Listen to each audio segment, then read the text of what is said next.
I'm here with Nonny de la Peña. Can you tell us about sort of everything you've been up to? How did you get started in VR? And tell me about Emblematic Group. Sorry.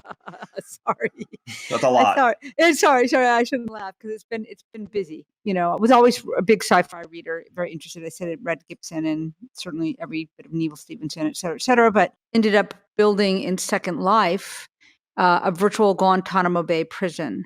I was interested in this idea of this place that was, legally outside any kind of court of law, and was journalistically important, but was really out of sight and out of mind. And how could we bring accessibility to important stories like this?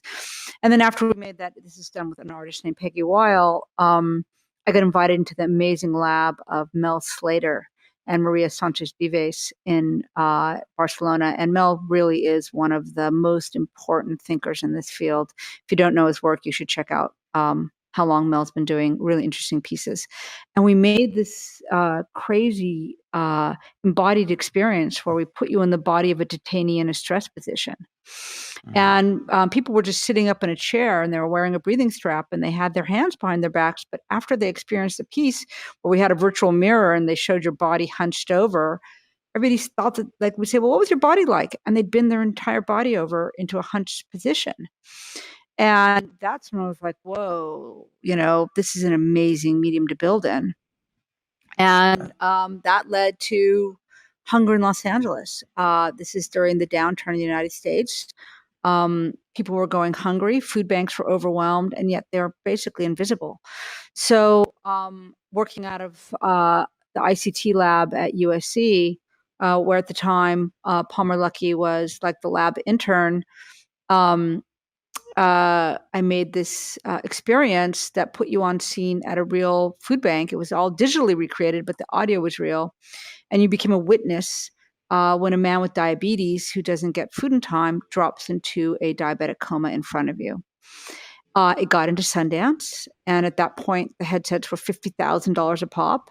And the head of the lab, Mark Bullis, said, you can't take any of those headsets with you. And Palmer was there building headsets. So we showed up with this crazy duct tape pair of goggles. Palmer was crashed in my hotel room and drove the truck back for us. And that was the first VR piece ever at Sundance. And then what year was that? 2012. So right and before. And 9 months later, Palmer started Oculus. Wow. And that's my quick rundown on the background. And since then, go ahead, ask a question and I'll go from there. Well, was one of the journalism-based projects that I tried showed someone coming out to their family in a living room. Was that an Emblematic Group project? That was an Emblematic Group project.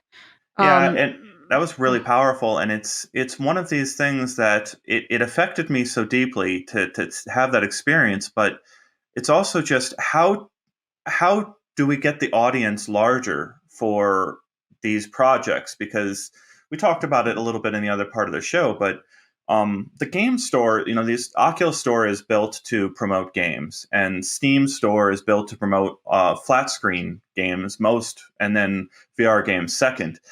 What can be done to get more eyeballs in front of this work?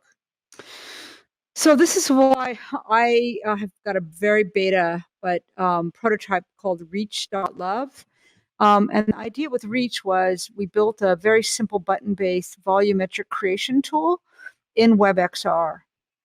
We built it on top of A-Frame and JavaScript, and it lets people make volumetric content. You can easily pull in GLTF files from Sketchfab, and then you can just publish it as a URL. And it's embeddable just like a YouTube video, but it's volumetric. You can move through it. You can either use your keyboard, flat screen. You can click a button and start walking around with any headset, or you can watch it on your phone.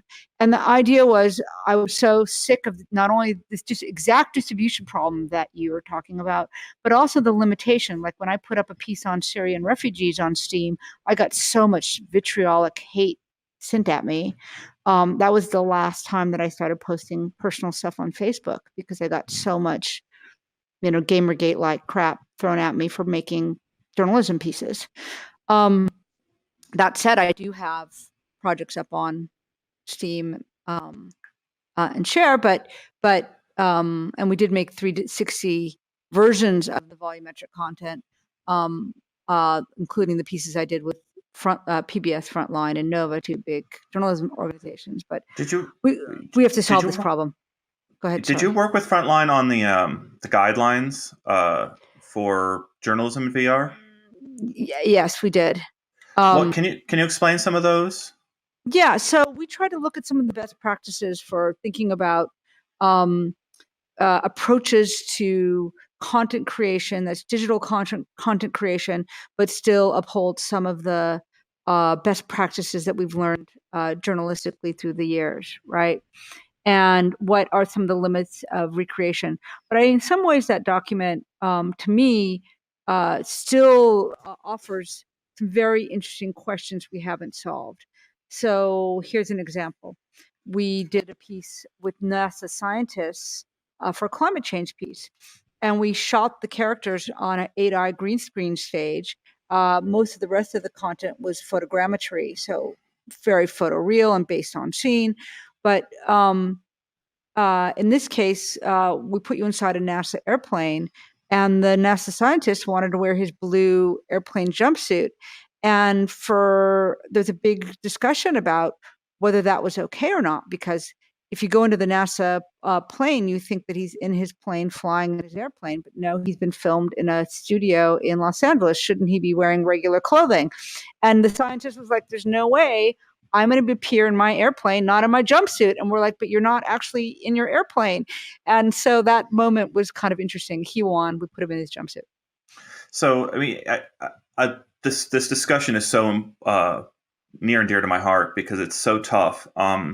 Because we're writing for the consumers out there, the people who are actually buying these headsets. We're trying to answer their questions. The people who are actually in there, being some of the first to ever buy these headsets and spend hundreds of hours in them, and we're trying to answer their questions and also give them what they need and what they want. It's a mix of giving both, and sometimes we try to be entertaining too.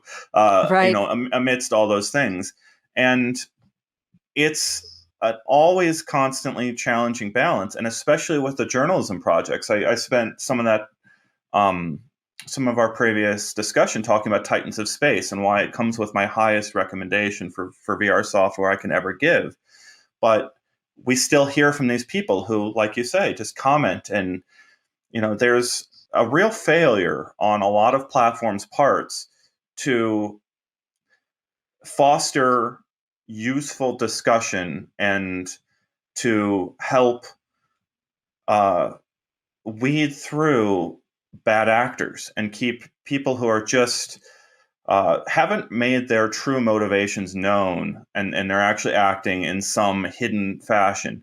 And I don't know what the answer is, but I thankful, so thankful for you to join us today and talk about these things. But is there anything?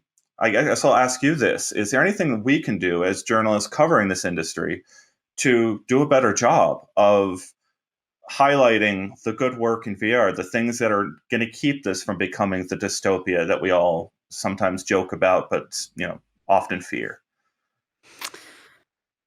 I think this is a very important question. And I think that where we once thought it was great to open up everything to anybody to make comments, we now know that unfortunately we do have to do some sort of curation. That doesn't mean that you're gonna shouldn't be allowed some negative commentary on uh, people's opinions about a piece of content, but vitriolic comments are pretty easy to spot. I think we definitely have a common sense space, and people can always publish on in other ways, right? Um, but we do live in this moment where somebody like Kurt Eichenwald, who's a journalist and has epilepsy, could get sent in Twitter a response that actually triggered his epilepsy, and he fell and he was injured. And the man who did that just lost his court case and has to pay some damage to him.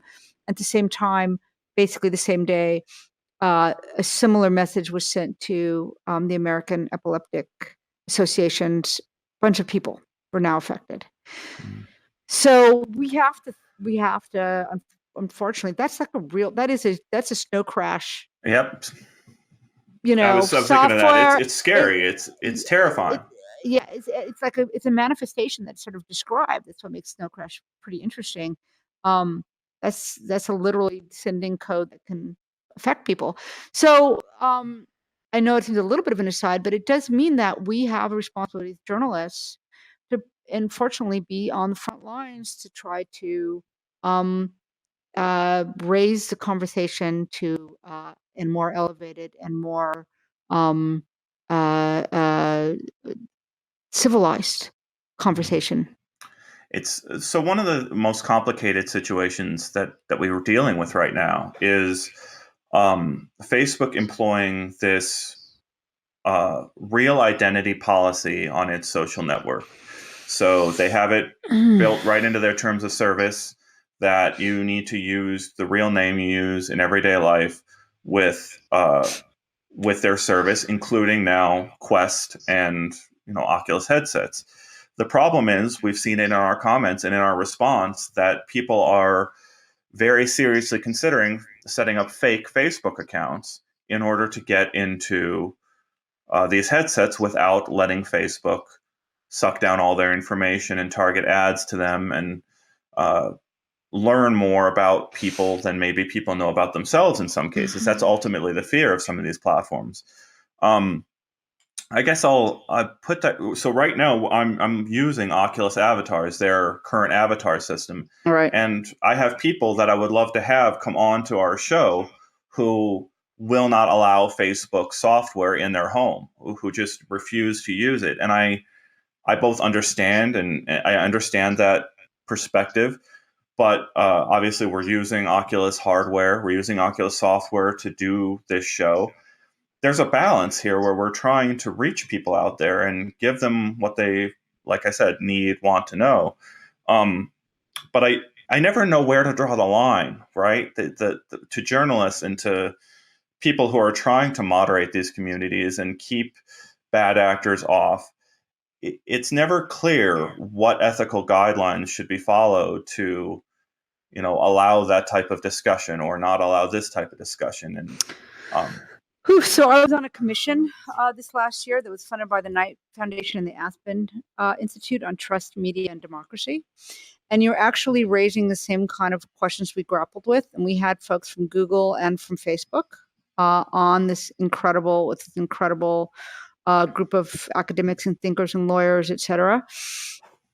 I mean, I felt more of a observer in many ways, but because I'm not sure that what I was yet offering was enough in the culture for people to really understand its implications. But as we both know, this is the future. We know this is the future. We know people are going to be interacting this way. They're going to come together in spaces. I really wished on that commission that we had also invited Mozilla. I think that the work that Mozilla is trying to do to offer privacy spaces, and they have some very, they picked up some of the alt space folks when that company went bankrupt. Microsoft picked up some, but Mozilla picked up others. So I think these questions that you're asking are going to get played out in a bigger way, and I think that that you're going to have Mozilla, Microsoft, Facebook all entering this space. And it may, in my dream world, that it will be a self-correcting problem because if Mozilla is able to enter it in a way that offers privacy, I think Facebook is still going to want us to be, in their platform as well, and they might have to issue some retreats on demands on your information. They might have to be a different kind of player in this space. I mean, certainly Facebook's under a lot of pressure for its approach on fake ads, et cetera, et cetera. Interesting. Yeah, Mozilla is definitely a company that has been doing incredible things there, both to socially connect people and again, it's tough where they're web VR, web XR, that the delivery system you've talked about being able to get to such a wide range of people also lags in many ways what's capable with an embedded native system. That's So, right. and it becomes the stuff that we love so much about VR, the true immersion, really high fidelity experiences don't actually reach as far as we'd like them to because of various pipeline problems. Uh, it's hard for journalism to stand out on Oculus's platform, like I was saying earlier, and Steam's platform. We've got a we've got a project we were looking at recently that is set in Hong Kong. Um, and it's sort of letting you see what it's like to be a protester in Hong Kong, getting tear gas canisters launched at you. And uh, I don't think the project has been approved for release on Steam. It's just not available on Steam. And the people, it's one of those things where we have to hear from the developer, why was your app rejected? What communication did you have with the platform holder? Um, Let us know what that communication is like so that we can report about this accurately and understand the reasons why the platform is not letting you onto their platform. I think Steam once posted a blog post at one point saying that they're more or less their the ethics of why they won't publish something on Steam is if it's outright trolling or bad business. I think that was more or less the way Steam explained its position. And I guess I just don't know. Well, we've had hiccups over the years publishing on Steam, because we have published on Steam. Pretty almost, I think all of our pieces are available on Steam, I think now. But things like one of I know this is a dumb hiccup for us, but the fact that you have to cut a 2D video to show what your work is about, and I know that shouldn't be a hang up, but if it's like, oh, I've got a volumetric piece, why do I have to put something flat on your website to show what it is? And also, I'm an artist, so I have a really high standard. That means that I can't just put up any shitty trailer. So I've got to take the time to cut a 2D trailer that looks good. Oh, I've got to go. It's a lot of work at the end of your project, and you just want to make the project better. You don't want to be promoting the project necessarily. And then we've had some really weird glitches. I wish I could, turn. I'm here in my office. Most of my people arrive later than I do here, and I wish I could turn to somebody and say, "What was that? Why we were having so much trouble on?" There were weird glitches that were coming up, and they weren't necessarily. They were just sort of file format type of glitches. They weren't necessarily anything political, but hopefully that's all that they're facing. Let me ask. Let me work the question this way. Do you think there's legal changes that can help the situation, help clean up online discussion, and so that bad actors aren't more? I think about the real name policy in particular here, where people are being encouraged to set up fake accounts on Facebook specifically to protect themselves, and I don't understand. So let me take a step back. I've had a discussion with one of the teams at Facebook that's developing the hyper realistic avatars. Right. And I put this question to them is, do you think future headsets will authenticate the user? And the answer I got back was more or less, yes. It was more or less going to be very likely. It just they didn't say it in those terms. They didn't give me quite as I've summarized it here, so quite such a clear answer. But in the future, it seems very likely that you're going to put this headset on and it's going to verify who you are. And I don't know if that's necessarily the right solution. Put these glasses on, you mean? I mean, it won't even be a glasses, headset. yeah. It's going to be that light. So, I know that at the airport, I'm the first person to be happy because I have to travel so much to use Clear and be able to just use my eye to track and get my boarding pass and get on my plane. We know that in China, that's a very, very common thing to do.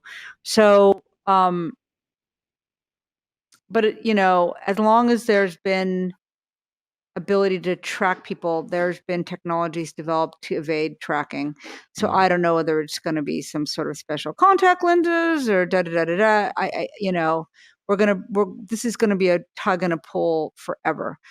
And it's a really tough question because on one hand, we don't want Facebook sucking up, or even worse than sucking up my data, I think, delivering me content that's going to affect the way I think about the world, and which can have literally a detrimental consequence that we've seen, obviously.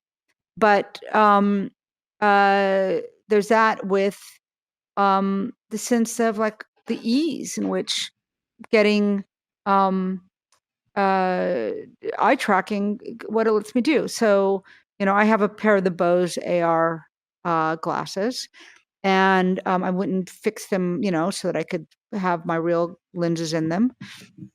And I love them. I love them. I love not searching for my headset and my pieces and making sure they're not lost or where they are, or my glasses. Where are my glasses? Where's my audio? Where's my So that convenience is definitely going to happen. And then what does that mean for tracking? So is there a different approach? I ask you, Ian. Is there something else we could do to try to create more kindness among each other so that what we're talking about is more of a social shift? It's a wonderful question. I mean, we've got our platform, and we try to encourage positive discussion that helps other people with that discussion. And when people are hurting other people, we're going to cover that too.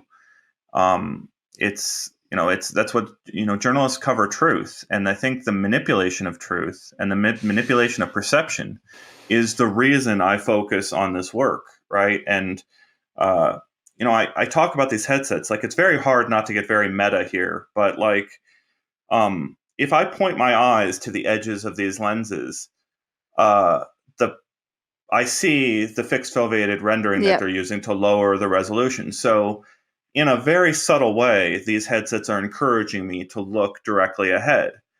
When the field of view gets bigger, maybe that starts to go away a little bit over time. And when they are able to actually eye track and do all those things. But it becomes, I'm trying to let the people out there know about all of these subtle ways that their perception is being affected by the hardware itself. And then there's the software questions and the things that could be slipped into software, or the way software can also manipulate perception and the way we think. And it's an ongoing battle where I hope to have you on in the future as we try to unfold this stuff for people and let people know. I saw this really interesting. This is a long time ago, and it was a Yale Law School professor, and he was discussing the rights of your avatar. So there you are, the representation of Ian that you have. What are the rights of that avatar? And will that also provide us with some relief from some of the tracking?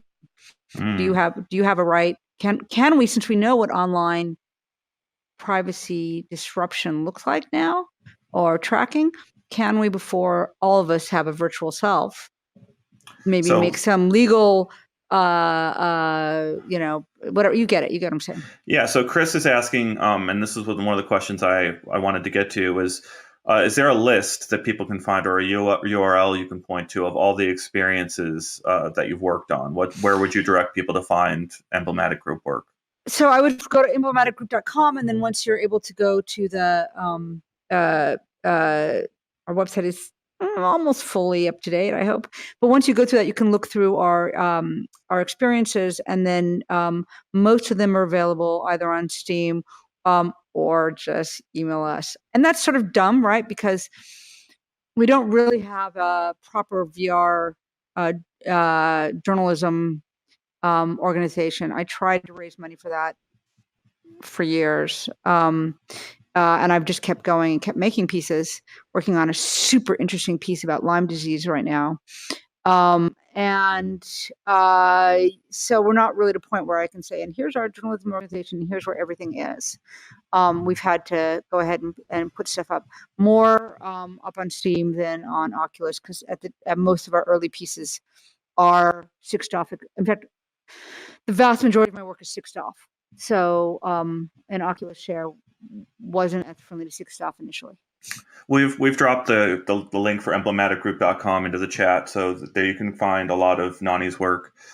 And if you want to play with Reach.love, it is very, I would say, beta, alpha plus, beta minus, but you can sign up and start playing at beta.reach.love. You can clone an environment from the beginning, or with Sketchfab, just make sure you download it as a GLTF. Use and just upload into Reach the zip file. Don't unzip it, and have some fun. We've also got a link to that in our chat. What do you have coming up in the next year? What does the next year look like for you? So I mentioned earlier, we're wrapping up a really, really powerful piece about a teenage boy who was taken from his home in San Gabriel, California, and brought to a Japanese American concentration camp in Wyoming at Heart Mountain in the 1940s. And he did this incredible diary full of the most beautiful humanistic thinking, and he was an artist. So we're using his diary where we've taken his drawings, and I've had an incredible artist working in my office, Haley Tomasic, whose grandfather was in one of the camps, and she's animated all of his drawings into these quill pieces. So we're just completing that. It'll for sure launch at the Japanese American National Museum at the end of April, and we're hoping for a release at one of the festivals. And I'm working on a really interesting project about Lyme disease. And man, I don't want to get into this, but if you're interested in science stuff, and check out biofilms. Biofilms are really crazy interesting. And we've been modeling spirochetes and looking at a recent autopsy that might have offers us a really major clue about why some people get chronic Lyme disease. And I'm taking that person whose autopsy it is, and we found her original story, and it's really powerful. So I'm going to be telling the story of this woman who died, but who actually may be able to offer the clue for any other Lyme sufferers. And the final thing that I'm raising money for now is kind of incredible. I introduced the filmmaker Alejandro Gonzalez Inarritu, I think people say Inarritu, to VR, and worked with him on his piece Carne Arena. But now he's agreed to work with me on a piece I want to do on a remake of a 1928 black and white film that established the art of the close-up. It was called The Passion of Joan of Arc, and the script is out of copyright. And I've raised already a little bit of money, and I'm raising some more money on remaking that film in virtual reality. Wow, that sounds fascinating. I can't wait to see these. Thank you so much for joining me, and this has been a pleasure. Thank you, everyone, for tuning in. Thank you so much, everybody, and I really appreciate you guys being interested and taking the time to listen to these very complex issues, and some really very last note I just want to say is that, like Ian, I am so bullish on this medium. I think it is definitely, I can see it as the future as much as I can see my virtual hand in front of me. And I'm really excited that you guys continue to be one of the best spaces to learn about all the new stuff going on.